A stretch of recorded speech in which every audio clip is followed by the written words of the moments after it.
Hello दोस्तों, welcome to amazing classes. आप सभी दोस्तों का अमेजिंग क्लास में स्वागत है।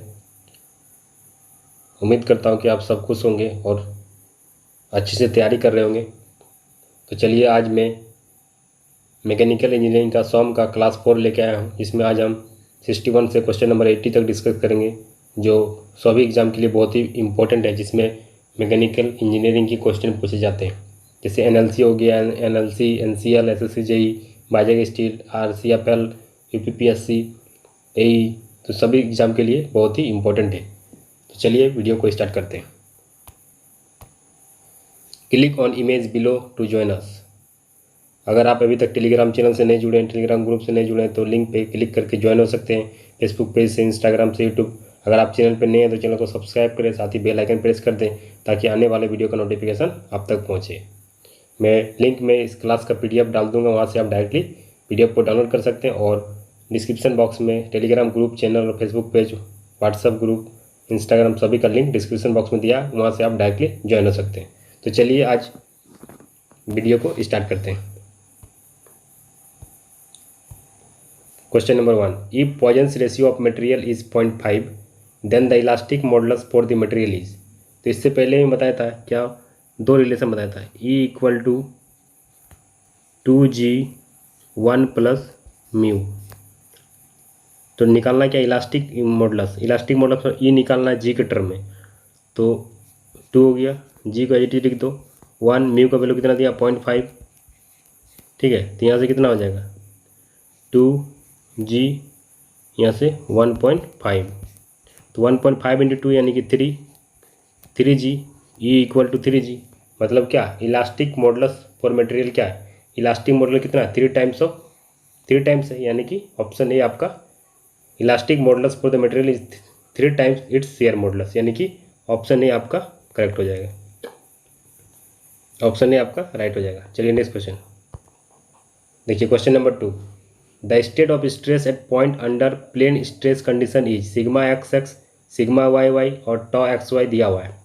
The radius of Mohr circle representing the given state of strain in mega pascal. ठीक है, तो हमको रेडियस ऑफ मोर सर्किल निकालना था। इससे पहले भी लेक्चर में डिस्कस किया था, रेडियस का जो फॉर्मूला होता है R equal to under root sigma X minus sigma Y का 2 का whole square plus tau XY का होल स्क्वायर।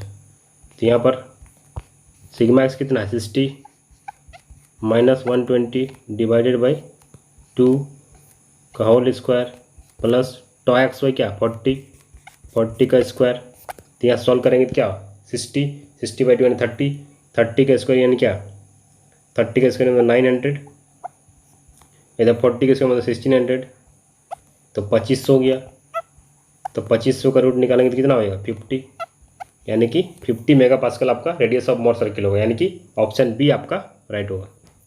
चलिए next question, question number 3, a simply supported beam of span L is subjected to a uniform bearing load having 0 intensity at the left support and W newton per metre at the right support, the reaction at the right end. देखिए इस तरह का figure होगा, ठीक है। अब इस तरह का मतलब फ्री एंड पे क्या 0 है लोड इंटेंसिटी, और जब लास्ट में जा रहे हैं मतलब राइट एंड में, लेफ्ट एंड में 0, राइट एंड में क्या है W न्यूटन पर मीटर।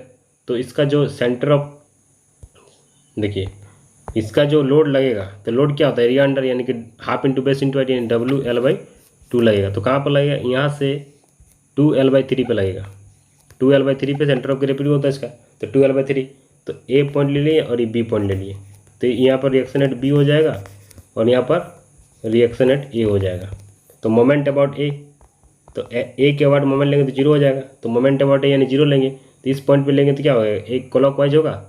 अब इधर से मोमेंट ले रहे तो एक क्लॉकवाइज होगा और एक एंटी क्लॉकवाइज होगा, क्योंकि इधर वेट लग रहा है ना, लोड इधर लग रहा है, तो एक एंटी क्लॉकवाइज मैंने दोनों बैलेंस करेगा। तो यहाँ पर क्या हो जाएगा WL/2 into 2L/3 equal to, अब इसका मोमेंट लेंगे RB इंटू L, तो L से L कैंसिल हो जाएगा, 2 से 2 कैंसिल हो जाएगा, यानी कि RB इक्वल टू WL/3 आपका राइट आंसर हो जाएगा, यानी कि ऑप्शन डी आपका 63 का ऑप्शन डी आपका राइट हो जाएगा। चलिए next question, question number 64. A cantilever beam of length L is subjected to a concentrated load P at a distance of L/3 from the free end. ठीक है, तो जैसे मान लीजिए कैंटिलीवर बीम है, ठीक है, L/3 P लोड जो लग रहा है L/3 डिस्टेंस पे लग रहा है, L/3 पे, ठीक है। तो इसका अगर हम कर्व बनाएंगे कि कितना डिफ्लेक्ट कर रहा है, तो यहाँ से यहाँ कर्व जाएगा, यहाँ से यहाँ स्ट्रेट लाइन चला जाएगा। तो यहाँ पर मान लेते हैं y1 डिफ्लेक्शन हो रहा है, यहाँ पर जो है थीटा मान लेते हैं, यहाँ पर y2 डिफ्लेक्शन हो रहा है। तो आपको निकालना है कि जो डिफ्लेक्शन टोटल डिफ्लेक्शन होगा, deflection of free end of the beam, मैंने y1 + y2 निकालना है। तो सबसे पहले जब भी किसी कैंटिलीवर बीम कर रहता है तो लोड कैसे निकालते हैं, तो लोड अगर पॉइंट लोड P होगा, मान लीजिए P है, तो जो डिफ्लेक्शन होता है डिफ्लेक्शन जो होता है P(L3/3 EI होता है, ठीक है। अगर स्लोप निकालना पड़ता है तो P(L²/2 EI होता है, ये आपको पता होना चाहिए, ठीक है। तो मान लीजिए हम y1 निकाल रहे हैं, तो y जब निकालेंगे y1 निकालेंगे, तो y1 जब निकालेंगे, ठीक है, y1 निकालना है, तो y1 कैसे निकलेगा, y1 कैसे निकलेगा, सिंपल सा चीज़, आपको फॉर्मूला लगाना, L की जगह पे 2L/3, क्योंकि यहाँ से जो डिस्टेंस होगा 2L/3 है, तो 2L/3 पुट करेंगे, L की जगह 2L/3 पुट करेंगे, तो अब डायरेक्ट लिख दे रहे हैं कि y1 जो आएगा क्या आएगा, देखिए जब भी पुट करेंगे तो 8P(L3/81 EI आ जाएगा, ठीक है। और जब स्लोप निकालेंगे, ये जो थीटा निकालेंगे, तो थीटा जो निकालेंगे क्या हो जाएगा, थीटा भी हो जाएगा, L की जगह 2L/3 रखेंगे, तो जब थीटा का वैल्यू, जब यहाँ पर L की जगह 2L/3 रखेंगे तो क्या आ जाएगा, 2P(L²/9 EI।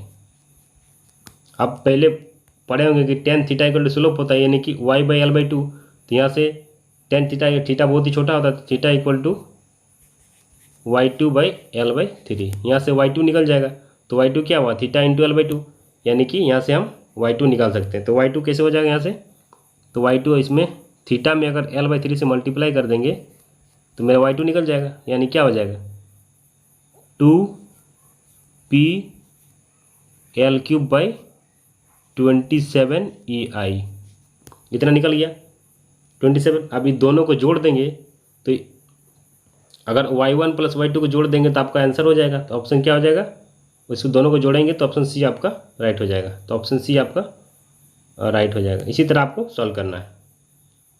चलिए next question, 2 beam of equal cross section are subjected to equal bending moment if one beam has square cross section and the other a circular section, then तो कौन सा बीम स्ट्रॉन्ग होगा। तो देखिए नया page लेते हैं, अच्छा से बनाते हैं, ठीक है।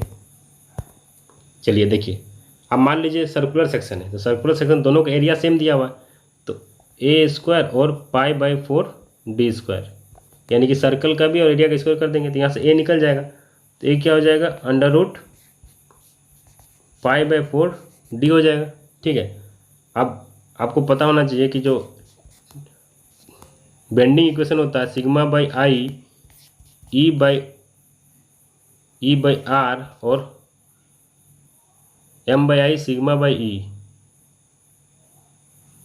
σ/y होता है, ठीक है। ये होता है क्या, बेंडिंग इक्वेशन।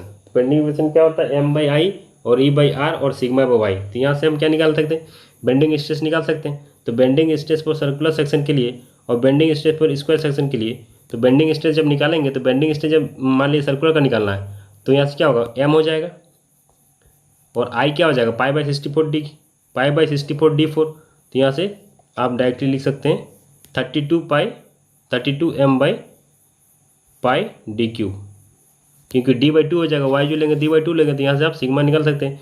उसी तरह σs भी निकालेंगे, जो σs निकालेंगे तो क्या होगा, m हो जाएगा, ये मोमेंट ऑफ इनर्शिया क्या होता है सर्कुलर सेक्शन का, स्क्वायर सेक्शन का a⁴ × 12, तो यहाँ से भी आ जाएगा 6ma³। तो m से m कैंसिल हो जाएगा, तो यहाँ से अगर सॉल्व करेंगे तो इसका वैल्यू जो आएगा σc/σs ग्रेटर देन 1 आएगा, जो भी वैल्यू आएगा ग्रेटर देन 1 आएगा, आप सॉल्व कर लीजिएगा, तो ग्रेटर देन 1 आ जाएगा। इससे पहले बताते कि बेंडिंग रेडियस जो होता है, कि sorry bending moment resistance, bending moment resistance जो होता है sectional modulus into sigma permissible होता है। तो तो सेक्शन मॉडुलस जो होता है inversely proportional to bending stress हो गया। इसका मतलब क्या हुआ कि section modulus of square section by section modulus of circular section inversely proportional. इसका मतलब क्या, अगर बेंडिंग इसके जिसका ज़्यादा है उसका कम हो जाएगा, नीचे चला जाएगा। मैंने अगर इसका ग्रेटर रेशियो 1 से ज़्यादा है तो इसका मतलब उसका जो इन्वर्सली प्रोपोर्शनल होगा उसका रेशियो ज़्यादा होगा। इसका मतलब section modulus of square section ज़्यादा हो गया। तो sectional modulus he beam strength of beam बताता है। मैंने square section beam will be stronger than circular section. क्यों? क्योंकि इसका सेक्शन मॉडुलस ज़्यादा है। क्योंकि जो बीम का स्ट्रेंथ डिपेंड करता है सेक्शनल मॉडुलस पे डिपेंड करता है। इससे पहले वीडियो में बताया था क्वेश्चन में कि जो बीम का स्ट्रेंथ होता है वो सेक्शनल मॉडुलस पे डिपेंड करता है। तो स्क्वायर सेक्शन जो है सबसे ज़्यादा स्ट्रॉन्ग होगा। तो in square section beam will be stronger. तो ऑप्शन सी आपका राइट हो जाएगा। Question number 66, in the case of beam with circular cross section what is the ratio of maximum shear stress to the average shear stress. तो shear stress in circular cross section देख लीजिए, मान लीजिए कि एक shear, ठीक है, एक सर्कल है, ठीक है, इस तरह वेरी कर रहा है, ठीक है। तो मान लीजिए, ठीक है, तो इसका जो शियर स्ट्रेस डिस्ट्रीब्यूशन होगा इस तरह होगा, सॉरी इस तरह होगा, जो सेंटर पे मैक्सिमम होगा, और यहाँ से मान लीजिए एक वाई डिस्टेंस होगा, वाई डिस्टेंस, ठीक है। तो अब क्या करना है कि इसको सिंपली देखिए, जो इसका इक्वेशन होता है shear stress in circular cross section, इसका आपको इक्वेशन होता है, इसे ड्राइव कर किए होंगे जब पढ़े होंगे। तो F/3I R square minus Y square. तो इसमें कंडीशन क्या क्या है देखिए, तो variation of shear stress, variation of shear stress Y के साथ वेरी कर रहा है, इज पैराबोलिक। तो शियर स्ट्रेस जो है वाई के साथ क्या पैराबोलिक वेरी कर रहा है, ठीक है, पहला कंडीशन हो गया। दूसरा कंडीशन क्या होगा, अगर टॉ इंक्रीज करेंगे तो वाई डिक्रीज करेगा। जैसे मान ले टॉ इंक्रीज किए, अगर शियर स्ट्रेस इंक्रीज हो रहा है इसका मतलब क्या हुआ, वाई डिक्रीज कर रहा है। अब इधर आ रहे थे क्या हुआ, इधर जब आ रहे शियर स्ट्रेस इंक्रीज कर रहा है तो वाई डिक्रीज कर रहा है, ठीक है। अगर y इक्वल टू आर ले लिए, तो क्या हुआ, शियर स्ट्रेस जीरो हो गया।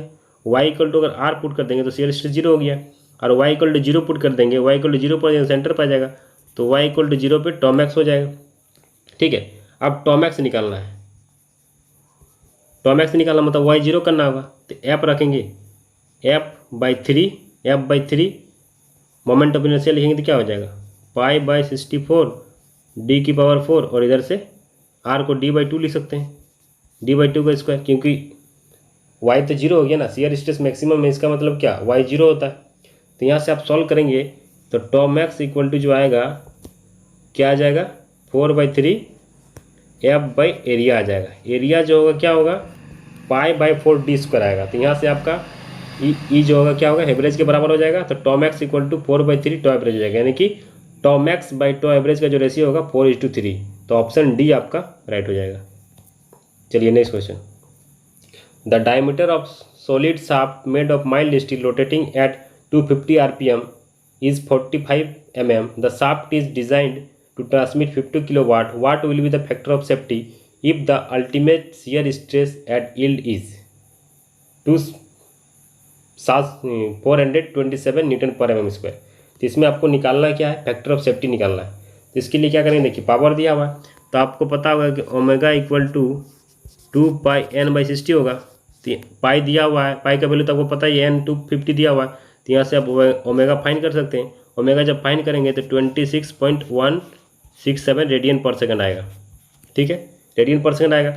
अब यहाँ से पावर निकाल सकते हैं, P equal to T omega होता है। तो यहाँ से आप टॉर्क निकाल सकते हैं P/W, तो P/W लिख सकते हैं। तो P कितना है, 50 किलो न्यूटन। तो 50 किलो न्यूटन में W करेंगे तो यहाँ से टॉर्क निकल जाएगा, टॉर्क हो जाएगा 1910 पॉइंट कुछ आएगा, 1910.8 के आसपास आएगा, ठीक है, unit to the newton metre. तो टॉर्क आ गया यहाँ से। तो अब टॉ मैक्स पता ही है, टॉ मैक्स का फॉर्मूला क्या होता है, तो tau max equal to 16T/πdq। तो यहाँ से आप टॉ मैक्स निकाल सकते हैं। तो टॉ मैक्स जो आएगा आपका 106.85 आएगा। तो टॉ मैक्स आपका आ गया। तो फैक्टर ऑफ सेफ्टी निकाल सकते हैं। तो फैक्टर ऑफ सेफ्टी क्या होगा, टॉ मैक्स जो आया, टॉ अल्टीमेट जो दिया है, tau yield by tau max कर दीजिए, मतलब design factor of safety equal to क्या होता है, design stress by working stress. ये तो जिसको हम डिजाइन कर रहे हैं जो दिया हुआ है, तो टॉ मैक्स कितना है, अल्टीमेट जो दिया हुआ है जितना सहन कर सकता है। तो अल्टीमेट शियर स्ट्रेस कितना है आपका दिया है 427, और इधर 106.85 85। तो इसको आप सॉल्व करेंगे तो यहाँ से आएगा अराउंड 4 के आसपास आएगा। तो फैक्टर ऑफ सेफ्टी आपका 4 आएगा, यानी कि ऑप्शन सी आपका राइट हो जाएगा। चलिए नेक्स्ट क्वेश्चन।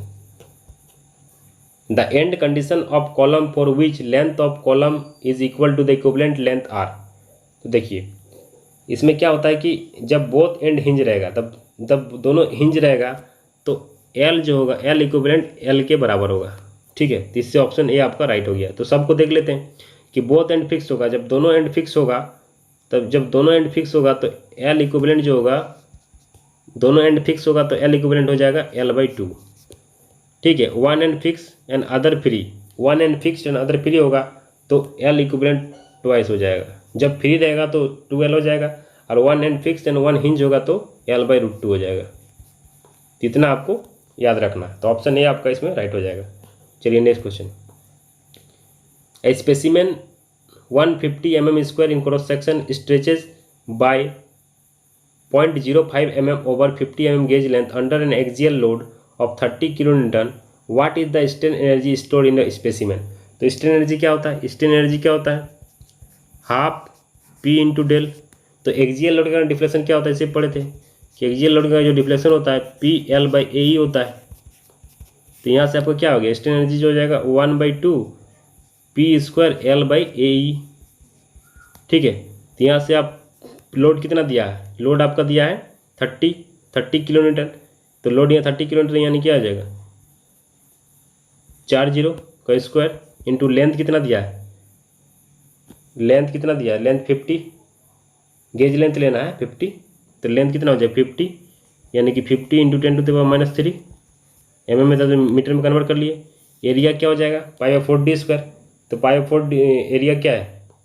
एरिया ऑलरेडी दिया हुआ है, कितना दिया है? 150 इंटू 10⁻⁶ हो जाएगा, मीटर में कन्वर्ट करना है। और E इक्वल टू दिया है, तो E को गीगा पास्कल में दिया है, यानी कि 10⁹ लेंगे, क्योंकि हमको मीटर में रखना है। अगर mm में रखना पड़ता तो 10⁻³ लेते, लेकिन गीगा पास्कल में दिया है तो हमको मीटर में रखना है, तो 200 इंटू 10⁹ रखेंगे। अब इसको पूरा सॉल्व करेंगे तो आपका आंसर जो आएगा 0.75 का आएगा, 0.75। ऑप्शन ए आपका राइट आएगा। चलिए next question. A solid circular shaft is subjected to bending moment M and twisting moment T. What is the equivalent twisting moment which will produce the same maximum shear stress as above combination? तो इसका क्या होता है कि जो maximum shear stress जब twisting पूछेगा तो अंडर रूट वाला हो जाएगा। तो अंडर रूट वाला यानी कि ऑप्शन सी आपका राइट हो जाएगा। ठीक है, तो मैक्सिमम शियर स्ट्रेस जो होता है, मैक्सिमम शियर स्ट्रेस जो होता है σ1 - σ2/2 equal to π/16/πd³ under root m² + t²।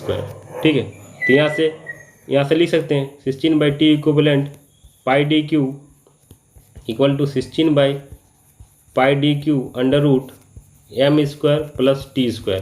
तो ये वाला पूरा कट जाएगा, तो t equivalent equal to under root m²। Question number 71। The relationship between the Young's modulus E and shear modulus G Poisson ratio mu is correctly given by. तो E equal to क्या होता है? E equal to 2G1 + mu. यही वाला relation जो पहले मैं discuss किया, तो वही वाला सिंपल चीज़ है। तो E/G, तो G equal to E by, यानी कि ऑप्शन बी आपका राइट हो जाएगा।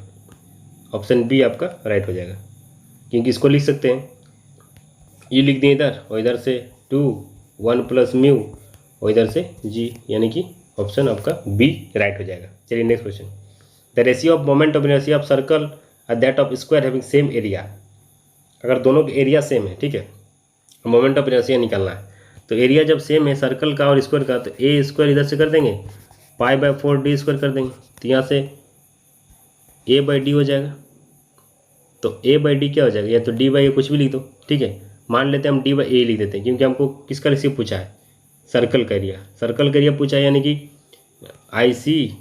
IC by moment of inertia of square. इसका जब करेंगे π/4, π/64 d⁴ और इधर से a⁴/12L, यानी कि d/a निकाल देते हैं। तो d/a जब निकालेंगे तो अंडर रूट π/4 आ जाएगा।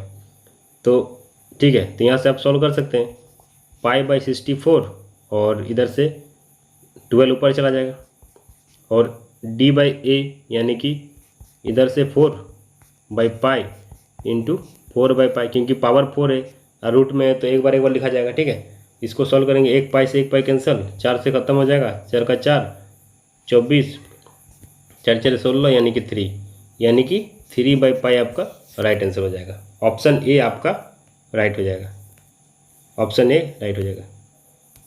चलिए नेक्स्ट क्वेश्चन।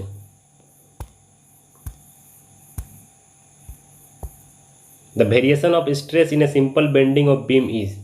तो सिंपल बेंडिंग में क्या होता है? सिंपल बेंडिंग मीन्स जहाँ पर बेंडिंग मोमेंट कांस्टेंट होता है, जहाँ पर means bending moment without shear.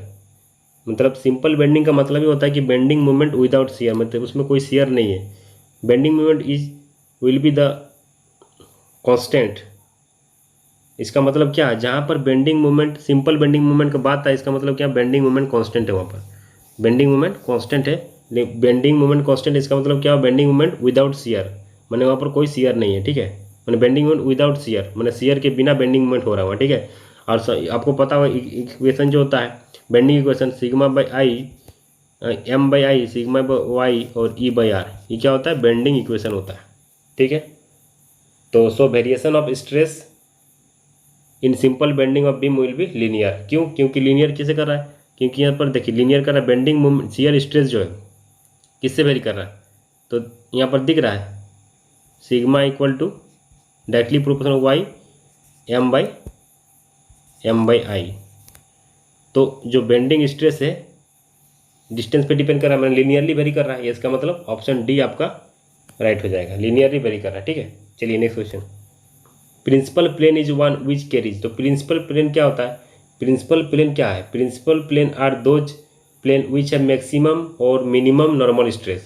Principal plane उसको बोलेंगे जहाँ पर मैक्सिमम हो और मिनिमम नॉर्मल स्ट्रेस होता है, नॉर्मल स्ट्रेस। ठीक है, और जीरो शियर स्ट्रेस एक्टिंग, मतलब जीरो शियर स्ट्रेस जीरो होता है, जीरो शियर स्ट्रेस।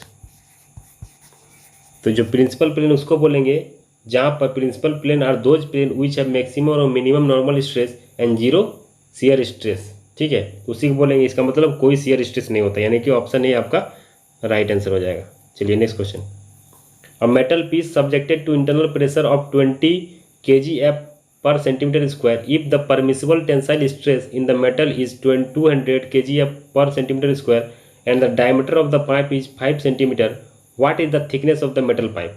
तो जब भी थिकनेस ऑफ मेटल पाइप, मैंने मेटल पाइप का बात करेंगे तो इससे किससे डिजाइन करते हैं? हुप स्ट्रेस से। आपको याद रखना कि जब भी मेटल पाइप आए तो आपको हुप स्ट्रेस का कंसेप्ट लगाना है। तो हुप स्ट्रेस में क्या होता है?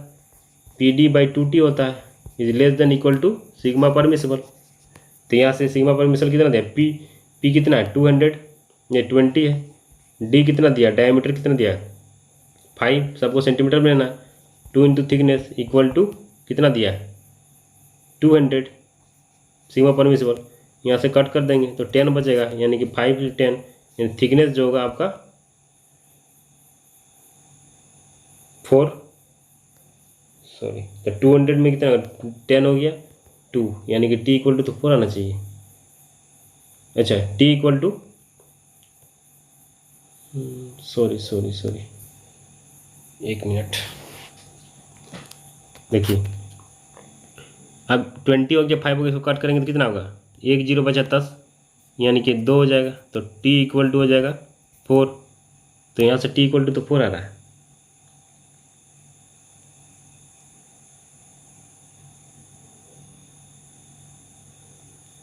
नहीं, T equal to 2 1/t equal to 4 आएगा, तो टी इक्वल टू 1/4 आएगा, तो टी इक्वल टू 1/4 आएगा, यानी कि 0.25 सेंटीमीटर, यानी कि ऑप्शन ए आपका राइट आंसर होगा। सिंपली आपको याद रखना है कि जब भी मेटल पाइप दिया रहे तो आपको हुप स्ट्रेसेस डिजाइन करते हैं, इसीलिए आपको हुप स्ट्रेसेस का फॉर्मूला यूज करना है, और सिंपली आपको PD/2T कर देना है और सिग्मा परमिसिबल से इक्वेट कर देना, तो आपको टी थिकनेस निकल जाएगा। चलिए next question. 2 spring of stiffness K1 and K2 respectively are connected in series, what will be the stiffness of the composite spring. तो जब भी स्प्रिंग का कंसेप्ट आएगा तो स्प्रिंग में क्या करना है आपको कि स्प्रिंग का जब भी कंसेप्ट आएगा तो इसमें क्या होता है कि जब भी सीरीज का कंसेप्ट रहेगा, देखिए जब सीरीज में स्प्रिंग रहेगा तो आपको याद रखना है ऑप्शन डी आपका राइट हो जाएगा। लेकिन अब पैरेलल का केस होगा तो आपका ई वाला कंडीशन हो जाएगा पैरेलल का। जब स्प्रिंग पैरेलल में रहेगा तो आपका ई वाला हो जाएगा, और जब सीरीज में रहेगा तो आपको ई वाला हो जाएगा। K equal to K1 K2 divided by K1 plus K2। तो आपको याद रखना है, डायरेक्टली क्वेश्चन एग्जाम में पूछा जाता है, या तो आपको K1 K2 का वैल्यू दे दिया या तो आपको फिगर बना के दे दिया जाएगा, आपको इस तरह सॉल्व करना है। चलिए next question, what is the ratio of Euler's buckling load of column having both and fixed and one and fixed and other free. ठीक है, तो इसमें क्या है कि बकलिंग लोड, तो बकलिंग लोड का जो फॉर्मूला होता है, buckling load Euler's buckling load का क्या होता है कॉन्सेप्ट, पाई स्क्वायर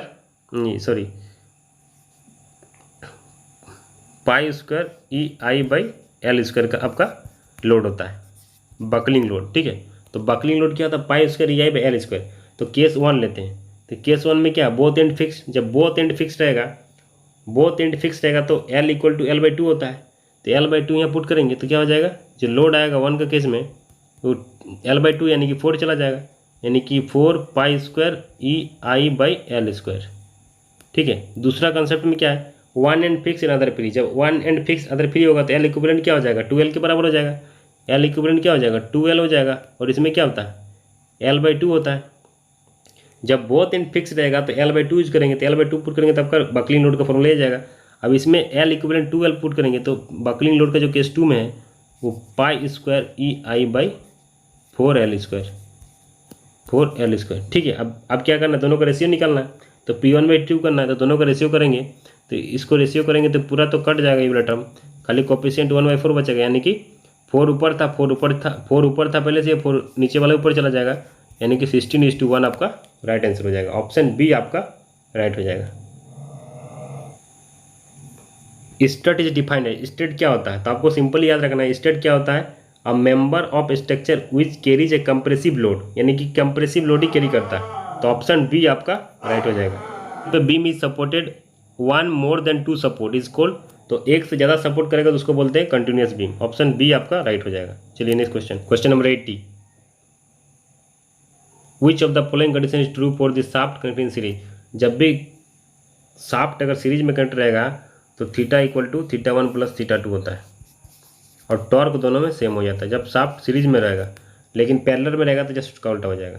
तो यानी कि थीटा, तो इसमें कंडीशन क्या हो रहा है, तो ऑप्शन आपका सी राइट आंसर हो जाएगा, क्योंकि एक ही कंडीशन सेटिस्फाई कर रहा है। ये वाला कंडीशन कब होता है, थीटा इक्वल टू θ1 जब ये शाफ्ट पैरेलल में होता है। अगर शाफ्ट पैरेलल में रहेगा तो θ1 प्लस θ2 हो जाएगा, और टॉर्क जो होगा दोनों का सम हो जाएगा। तो जो ऑप्शन डी है वो पैरेलल के लिए है, लेकिन अगर सीरीज पे पूछे तो थीटा जो होगा दोनों थीटा का सम हो जाएगा, और T1 इक्वल टू T2 हो जाएगा।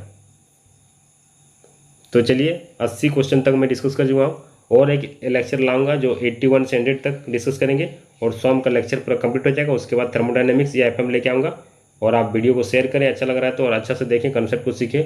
अगर कहीं डाउट हो तो कमेंट करें। अगर आप चैनल पर नए हैं तो चैनल को सब्सक्राइब करें, साथ ही बेल आइकन प्रेस कर दें ताकि आने वाले वीडियो का नोटिफिकेशन आप तक पहुंचे। क्लिक एंड वॉच वीडियो, अगर आपको कोई वीडियो देखना है, वीडियो पर लिंक क्लिक करेंगे तो आप वीडियो पर पहुँच जाएंगे। इस यहाँ क्लिक करेंगे तो आप डायरेक्टली इस थंबनेल पे क्लिक करेंगे, जो जिस थंबनेल में आप क्लिक करेंगे उस ऑटोमेटिक उस वीडियो पे आप पहुंच जाएंगे। जब आपको PDF मिलेगा तो PDF के साथ आपको ये मिलेगा, PDF में आप क्लिक करेंगे तो आप डायरेक्टली पहुंच जाएंगे। और डिस्क्रिप्शन बॉक्स में सभी का प्लेलिस्ट दिया हुआ, और टेलीग्राम ग्रुप चैनल का सभी का लिंक दिया हुआ, वहाँ से डायरेक्टली आप ज्वाइन हो सकते हैं। और मैं टेलीग्राम में पर डे 5 करंट अफेयर डालता हूँ जो एग्जाम पॉइंट ऑफ बहुत इंपॉर्टेंट है, और क्विज भी डालता हूँ, 3 से 4 क्विज पर डे डालता हूँ। इसीलिए आप लोग टेलीग्राम इनवाइट लिंक दिया हुआ, लिंक से डिस्क्रिप्शन बॉक्स में जाके टेलीग्राम ग्रुप ज्वाइन कर ले, ताकि वहाँ से आपका करंट अफेयर और जीके भी अच्छा हो जाएगा, और आपको जो भी नोटिफिकेशन भी आपको टेलीग्राम में मिल जाएगा। Thank you for watching this video.